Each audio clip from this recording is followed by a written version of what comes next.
હાલો આપણે કેમ છો બધા મજામાં?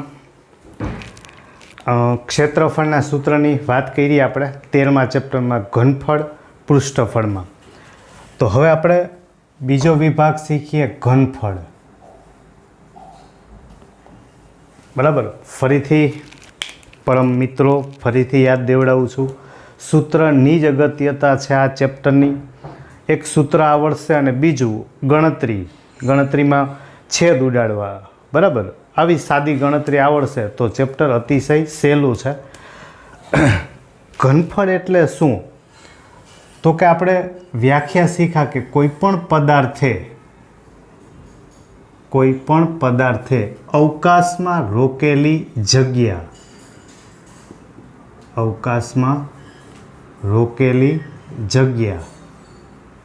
એ અવકાશમાં રોકેલી જગ્યાને કહેવાય ઘનફળ. અવકાશ મતલબ હવા.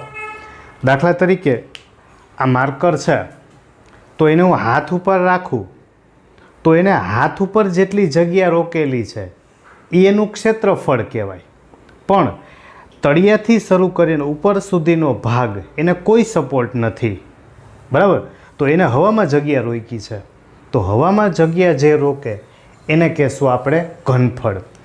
આપણે જમીન ઉપર ઊભા હોઈએ તો આપણા પગ છે તળિયા, એને જમીન ઉપર જગ્યા રોકેલી છે, તો એ પગનું ક્ષેત્રફળ થયું. પણ બાકીનો આખું શરીર છે એ તો હવામાં છે. આમાં હું અત્યારે ઊભો છું તો ક્યાં મને કોઈ આધાર આપ્યો છે? ના. એટલે જ આપણે નાનપણથી જ એવું કહે છે કે આને ચાલતા શીખવાડો, અને ઘણા મોટા થઈ ગયા પછી એવું કહેવું પડે કે આને હખણું ઊભો રહેતા શીખવાડો. બરાબર, તો જે હવામાં જગ્યા રોકેલી છે એ વાત છે, એ છે ઘનફળ. બરાબર, તો હવે આપણે એના ઘનફળના સૂત્રો શીખીએ. તો પહેલાં આપણે લઈએ સમઘનનું ઘનફળ. તો સમઘન એટલે જેની લંબાઈ, પહોળાઈ અને ઊંચાઈ ત્રણેય સરખા છે. તો આપણે ધારો કે લંબાઈ એને ગુણ્યા પહોળાઈ એને ગુણ્યા ઊંચાઈ ત્રણેય સરખા છે, તો એ થઈ જશે એલનો ઘન. લંબાઈ ગુણ્યા પહોળાઈ ગુણ્યા ઊંચાઈ. બરાબર, એના પછી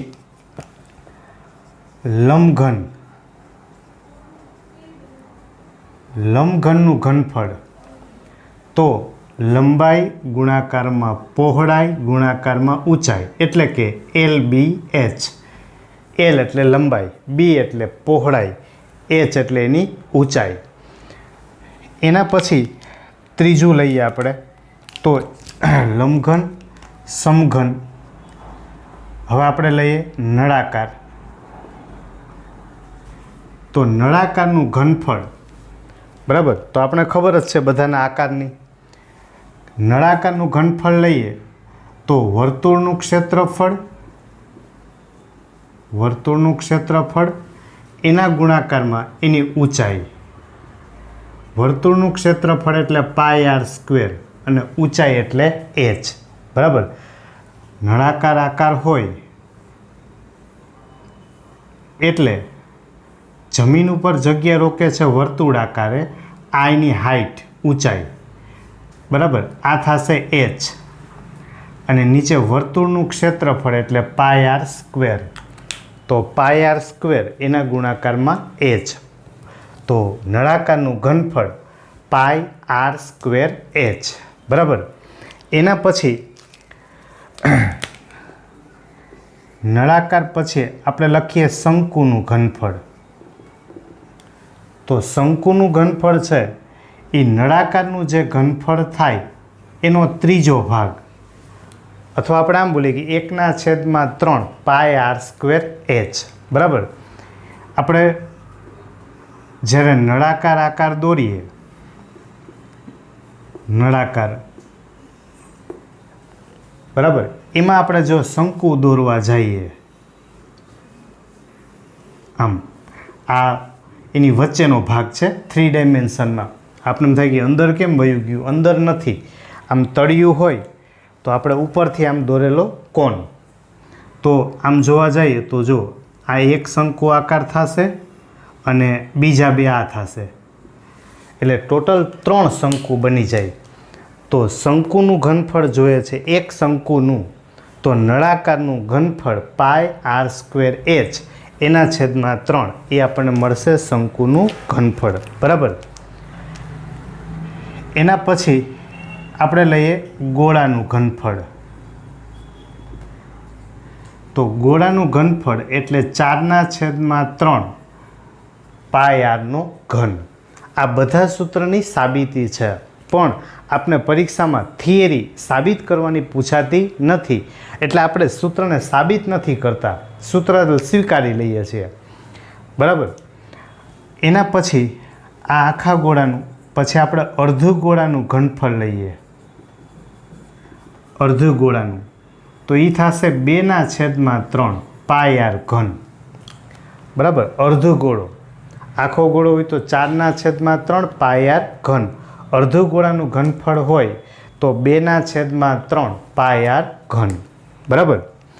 તો આપણે આ 5-6 આકાર છે, સમઘન, લંબઘન, નળાકાર, શંકુ, ગોળાનું ઘનફળ, અર્ધ ગોળાનું ઘનફળ. બરાબર. આ ઘનફળ માટે આપણે યાદ રાખશું. પછી જ્યારે કોઈ પ્રવાહીની વાત આવે તો પ્રવાહી છે એ લીટરમાં હોય. પ્રવાહી દાખલા તરીકે પાણી છે, કેરોસીન છે, દૂધ છે, પેટ્રોલ છે, ડીઝલ છે, આ પ્રવાહી લીટરમાં હોય. તો લીટરને આપણે કઈ રીતે સંબંધમાં લેશું?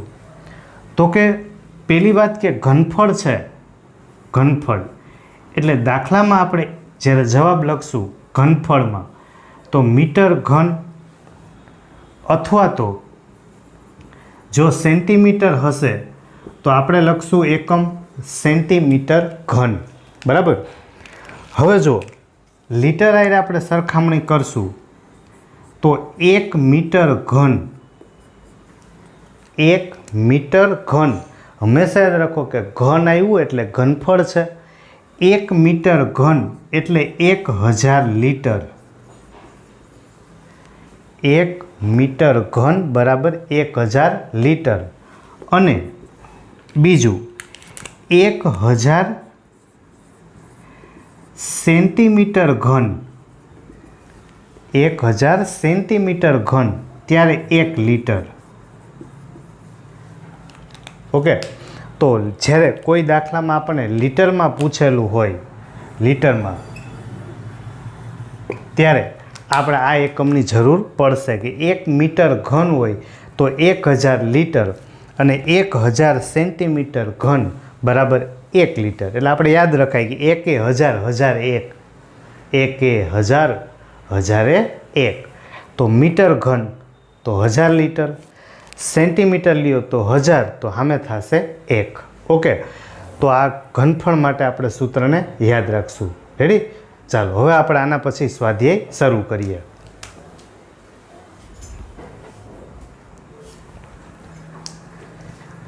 ચાલો સ્વાધ્યાય 13.1.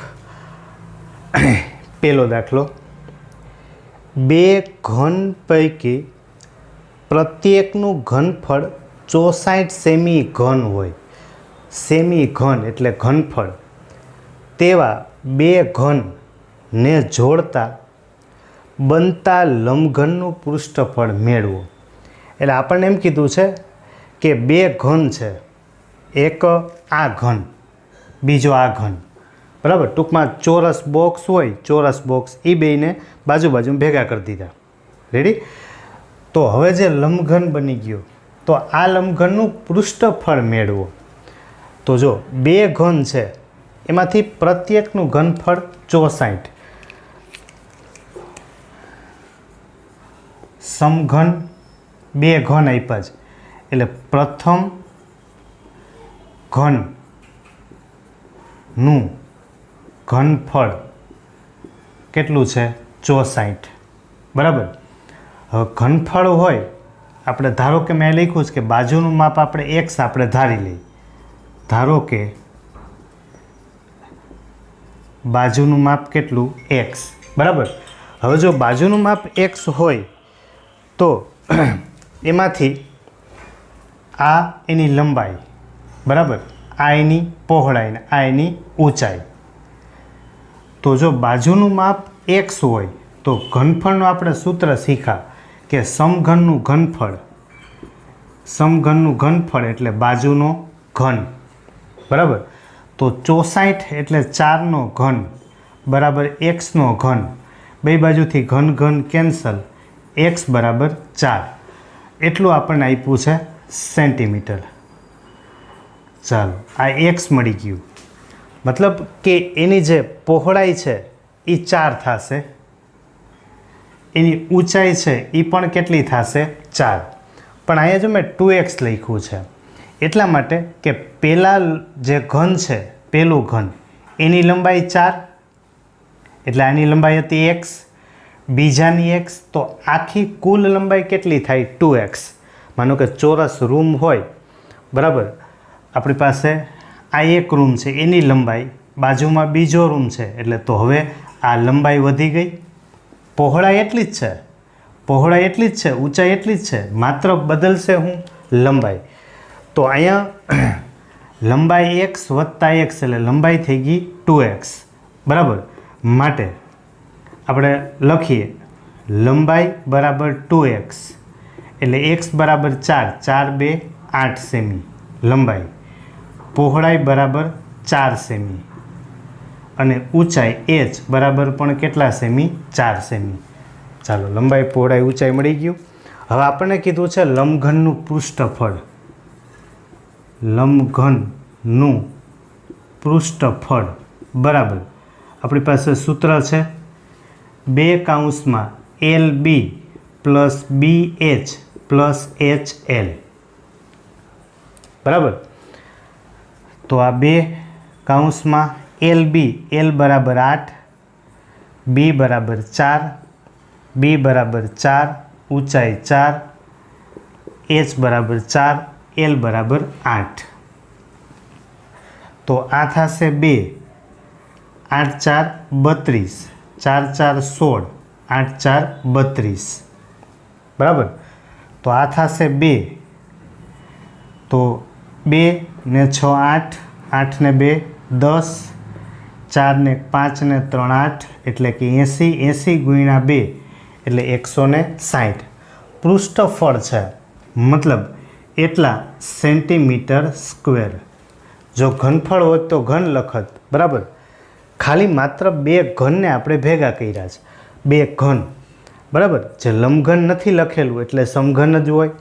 તો પ્રત્યેક ઘનનું ઘનફળ 64, ઘનફળનું સૂત્ર બાજુનો ઘન, x બાજુ મળી ગઈ, લંબાઈ થશે 8, પહોળાઈ 4, ઊંચાઈ 4, રેડી. એટલે લંબઘનનું પૃષ્ઠફળ. ઓકે, ચાલો એની આગળ આપણે બીજો ગણીએ. હવે એની આગળ દાખલા નંબર 2. અર્ધગોલક ઉપર એક પોલો નળાકાર છે, અર્ધગોલક, બરાબર. એની ઉપર આપણને આપેલું છે પોલો નળાકાર. એટલે આપણે અર્ધગોલક બનાવીએ.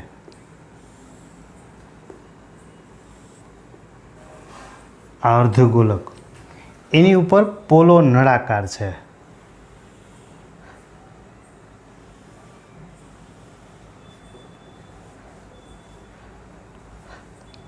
બરાબર. પોલો નળાકાર એનો મતલબ કે અંદરથી ખાલી છે. તો અર્ધગોલક એની ઉપર પોલો નળાકાર. અર્ધગોલકનો વ્યાસ, અર્ધગોલક છે આ, એનો વ્યાસ આપેલો છે એ 14 સેમી છે. એટલે કે અર્ધગોલકની ત્રિજ્યા એ થશે 14/2 એટલે કે 7 સેમી, બરાબર. હવે અર્ધગોલક છે એના માટે આ એની જે ત્રિજ્યા છે, કારણ કે ગોળ વસ્તુ છે ગોલક, એને ઊંચાઈ ના હોય, પણ વ્યાસ છે એ જ એની ઊંચાઈ હોય, બરાબર, આખા માટે. તો આની ત્રિજ્યા કેટલી છે તો કે 7, એટલે અર્ધગોલકની ઊંચાઈ થઈ ગઈ, બરાબર. ફરીથી રિપીટ કરું છું, ગોળ વસ્તુ છે આમ ગોલક, તો આ એનો વ્યાસ થયો, તો વ્યાસ જ એની શું થાય ઊંચાઈ. હવે આપણે એનું અડધું કરી નાખીએ, અર્ધગોલક, બરાબર, અહીંથી, તો આ એની થશે ઊંચાઈ અને એ જ છે એની ત્રિજ્યા. બરાબર.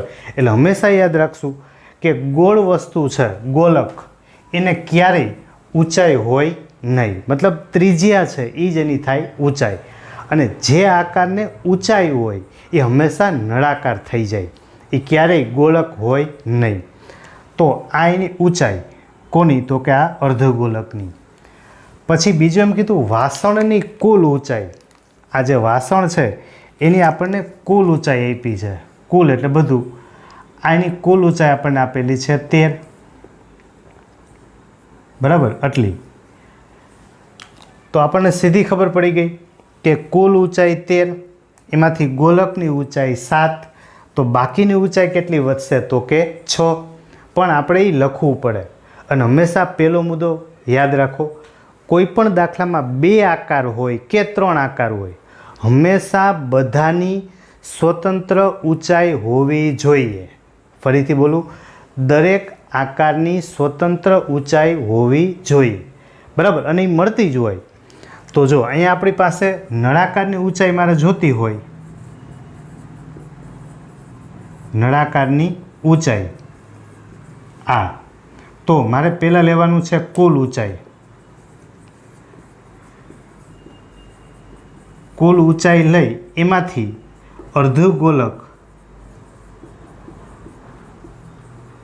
અર્ધગોલકની ત્રિજ્યા આપણે બાદ કરી દઈએ, બરાબર. તો કુલ ઊંચાઈ છે 13, અર્ધગોલકની ત્રિજ્યા છે 7 કે જેની ઊંચાઈ થાય, તો આપણને મળશે 6. નળાકારની ઊંચાઈ એટલે h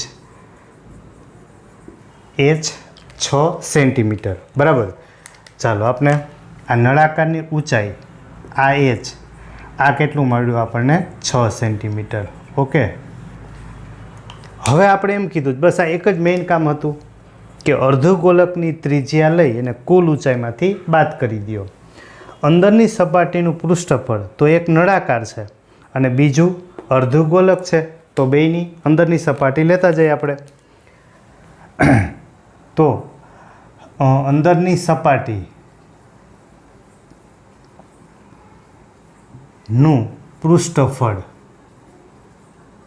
બરાબર, આપણે આગળ લખવું હોય તો લખાય કે પદાર્થની, બરાબર, પદાર્થની અંદરની સપાટીનું પૃષ્ઠફળ એટલે એક નળાકાર છે, પોલા નળાકારની વક્ર સપાટીનું ક્ષેત્રફળ પ્લસ અર્ધગોલકની વક્ર સપાટીનું ક્ષેત્રફળ, બરાબર. આપણને થાય કે વક્ર સપાટી શું કામ? પણ તમને ખબર છે કે જેટલો બાર આકાર છે એટલી જ અંદરની સપાટી છે, તો આપણે બાર કલર નથી કરવાનું, આપણે અંદરની સપાટી કીધી છે, પણ હોય તો બે સરખી જ. હવે નળાકારની વક્ર સપાટીનું ક્ષેત્રફળ, તો નળાકારની વક્ર સપાટીનું ક્ષેત્રફળ આપણી પાસે સૂત્ર છે 2πr/h પ્લસ અર્ધગોલકની વક્ર સપાટી, તો અર્ધગોલકની વક્ર સપાટી એનું સૂત્ર છે આપણી પાસે 2πr², તો 2πrh પ્લસ 2πr², બરાબર. અંદરની સપાટી આપણે લઈએ છીએ અંદર, પણ અંદરની જે સપાટી છે એ બહારની સપાટી જેટલી જ છે. તો હવે એની આપણે કિંમત મૂકતા જઈએ. આ બેમાંથી પહેલાં તો આપણે 2π અને r આ સામાન્ય કાઢી લઈએ, એટલે h પ્લસ વધશે અહીંયા r, બરાબર. તો 2 પાઈની કિંમત 22/7 ત્રિજ્યા, તો ત્રિજ્યા છે એ આપણને આપેલી છે 7, બરાબર. બેની ત્રિજ્યા સરખી જ થાય. આની જે ત્રિજ્યા છે આની h ઊંચાઈ આપણી પાસે છે 6, r બરાબર 7. રેડી? તો હવે એમાંથી 7 7 કેન્સલ, 22 2 44, 6 પ્લસ 7 એટલે 13. તો આપણે 44 ગુણાકારમાં કેટલા કરશું? 13, બરાબર. ચાલો 44 ગુણ્યા 13 કરીએ તો 1 4 4 1 4 4 3 4 12, 3 4 12 ને 1 13, એટલે એ થશે 572. એ પૃષ્ઠફળ છે, પૃષ્ઠફળ હશે એટલે આપણે એકમ લખશું એટલા સેન્ટીમીટર સ્ક્વેર, બરાબર. તો બસ એટલું જ છે, બીજું તેમાં નવું કાંઈ છે નહીં. ઓકે, ચાલો એની આગળનો ગણીએ. ચાલો એની આગળ ત્રીજો દાખલો. હવે એમ કીધું અર્ધગોલકની ઉપર શંકુ છે.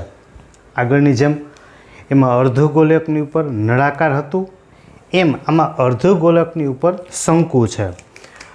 પછી એમ કીધું કે બંને જે ત્રિજ્યા છે અર્ધગોલકની ઉપર શંકુ છે,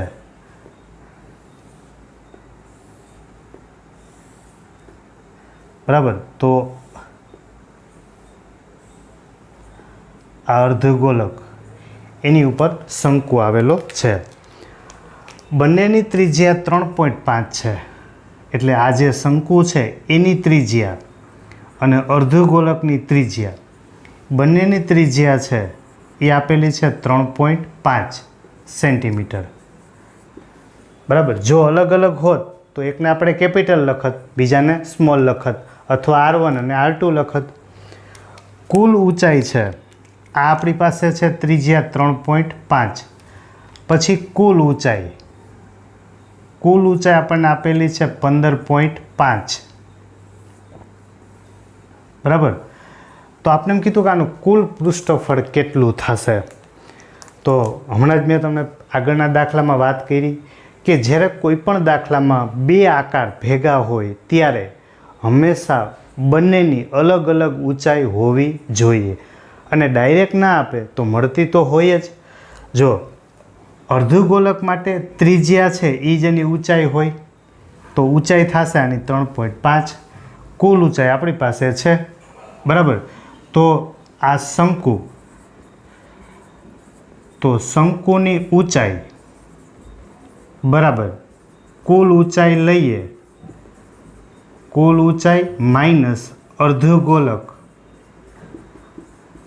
કુલ ઊંચાઈ માઇનસ અર્ધગોલકની ત્રિજ્યા, બરાબર. અર્ધગોલકની ત્રિજ્યા એ જેની ઊંચાઈ હોય તો કુલ ઊંચાઈ છે આપણી પાસે 15.5 માઇનસ અર્ધગોલકની ત્રિજ્યા છે 3.5. તો 15માંથી 3 બાદ કરશું એટલે 12. તો આ શંકુની ઊંચાઈ આપણને મળશે h, એટલા સેન્ટીમીટર, બરાબર. આનું આપણે કુલ પૃષ્ઠફળ જોઈએ છીએ તો કાં તો આપણે બેયનું અલગ અલગ મેળવી લઈએ અથવા તો બેયનું ભેગું કરીએ તો પણ ચાલશે. હવે ઉપર શંકુ છે તો શંકુનું પૃષ્ઠફળ છે એનું સૂત્ર આપણી પાસે છે πr_l. અર્ધગોલકનું સૂત્ર છે 2πr², બરાબર. તો પાય આપણી પાસે છે, r છે, l નથી. l એટલે ત્રાસી ઊંચાઈ. તો આપણે પહેલું કામ એ કરવું પડશે કે l મેળવવું પડશે, બરાબર. તો આપણી પાસે સૂત્ર છે કે l² બરાબર h² પ્લસ r², l² બરાબર h² પ્લસ r², બરાબર. l² h બરાબર આપણે મળી ગયા હતા 12, તો 12² પ્લસ r બરાબર છે 3.5, 3.5². તો 12² એટલે 144, 3.5². તો આમાં છેલ્લે 5 છે, તો જે સંખ્યામાં છેલ્લે 5 હોય તો આપણે એનો વર્ગ ટૂંકી રીતે કરી શકીએ, પણ છેલ્લે 5 હોય તો જ, બધાયમાં નહીં. જો આ પોઈન્ટ 5² 25, જે સંખ્યા છે એને એના પછીની સંખ્યા એટલે ગુણાકાર કરશું. 3 પછી આવે 4 એટલે 4 3 12, બરાબર. પણ ફરીથી રિપીટ કરું છું, આ ક્યારે લાગુ પડે? જ્યારે છેલ્લો આંકડો 5 હોય. દાખલા તરીકે 2.5 છે, આનો તમારે વર્ક કરવો છે તો 2 છે એના પછીની સંખ્યા આવે 3, તો 3 2 6 પોઈન્ટ 5² 25, 6.25. ધારો કે તમારે 35નો વર્ક કરવો છે, બરાબર. તો 5² 25, 3 પછી આવે 4 એટલે 4 3 12, બરાબર. માનો કે આનાથી ઊંધું જવું છે. ધારી લ્યો કે તમારી પાસે છે 42 25. આપણે એ જાણવું છે કે આ કોનો વર્ગ છે, જો શક્યતા સાચી હોય તો 25 છે 25, 25નું વર્ગમૂળ 5. હવે આગળ છે 42. તો 42 એટલે આ કેમ હતું? 2 અને 3નો ગુણાકાર, 3 અને 4નો ગુણાકાર. તો ક્રમિક સંખ્યાનો ગુણાકાર, ક્રમિક બાજુબાજુની સંખ્યાનો ગુણાકાર 42 હોવો જોઈએ. તો તમે તરત કહો 6 7 42, એટલું તો આવડે છે. તો 6 7 એમાં નાની સંખ્યા 6, તો 65નો વર્ગ કરો તો કેટલા થાય? 42 25. બરાબર. ધારો કે તમારી પાસે માનો કે 72 25 છે, તો આમાં તમારે કંઈ લાંબી બુદ્ધિ વાપરવા પણ છે નહીં. 25નું વર્ગમૂળ 5, 72 ક્રમિક સંખ્યા 8 9નો ગુણાકાર થાય તો 8, તો 85નો વર્ગ કરો એટલે 72 25. બરાબર. તો આ 5 માટે આપણે એક ટૂંકી રીતે કરી શકીએ. હવે આપણી પાસે છે 12નો વર્ગ 144, 12.25 એટલે આ L² બરાબર થશે 0.25 એમને, 4 ને 2 6, 5 1, 156.25. તો 25નું વર્ગમૂળ, વર્ગ કાઢી નાખશો એટલે વર્ગમૂળ, 25નું વર્ગમૂળ તો 5 થઈ જશે, 156. તો બે ક્રમિક સંખ્યાનો ગુણાકાર 156 થવો જોઈએ. દાખલા તરીકે 10 અને 11નો ગુણાકાર કરીએ, 10 11 તો 110 થાય. બરાબર. હવે આપણે 10 11 કર્યા, એવી રીતે 11 12 કરીએ તો 12 10 120 અને 12 1 12 એટલે 132. પછી 12 અને 13 કરીએ તો 13 ગુણાકારમાં 10 એટલે 130, 13 2 26 થઈ ગયા 156. તો એમાં નાની સંખ્યા છે 12. બરાબર. એટલે આપણને આ થશે 12.5 એટલા સેન્ટીમીટર. બરાબર. ચાલો, આપણને એલ મળી ગયું. તો હવે આપણે પછી એક જ કિંમત નહોતી આપણી પાસે, શંકુ માટે પાય આર એલ નહોતું, એલ આપણે મેળવી લીધું. બરાબર. હવે આપણે આનું કુલ પૃષ્ઠફળ મેળવીએ. આપણે રમકડું કીધું છે, તો રમકડાનું કુલ પૃષ્ઠફળ બરાબર, આપણી પાસે ઉપર શંકુ છે, તો શંકુનું વક્ર પૃષ્ઠફળ,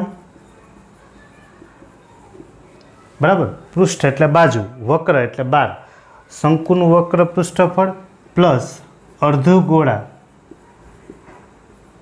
અર્ધગોળાનું વક્ર પૃષ્ઠફળ. બરાબર. તો શંકુનું, અથવા તો આપણે આખું લખીએ કે વક્ર સપાટીનું ક્ષેત્રફળ તો પણ ચાલે. તો શંકુનું વક્ર પૃષ્ઠફળ એનું સૂત્ર છે પાય આર એલ. અર્ધગોળાનું વક્ર પૃષ્ઠફળ એ થશે 2 પાય આર સ્ક્વેર. તો આમાંથી આપણે પાય આર કોમન લઈ લઈએ એટલે અહીં વધશે એલ પ્લસ 2r. બરાબર. તો આપણી પાસે પાઈની કિંમત આપેલી નથી, તો આપણે પાઈની કિંમત મૂકી દઈએ. 22/7 એના ગુણાકારમાં આર, ત્રિજ્યા છે આપણી પાસે 3.5 એટલે 35/10. એલ બરાબર છે 12.5 પ્લસ 2, આર છે આપણી પાસે 3.5. બરાબર. ખાસ ગણતરીમાં નિરાત રાખવાની એટલે સાચું જ થશે. 7 5 35, 5 2 10, 11 2 22.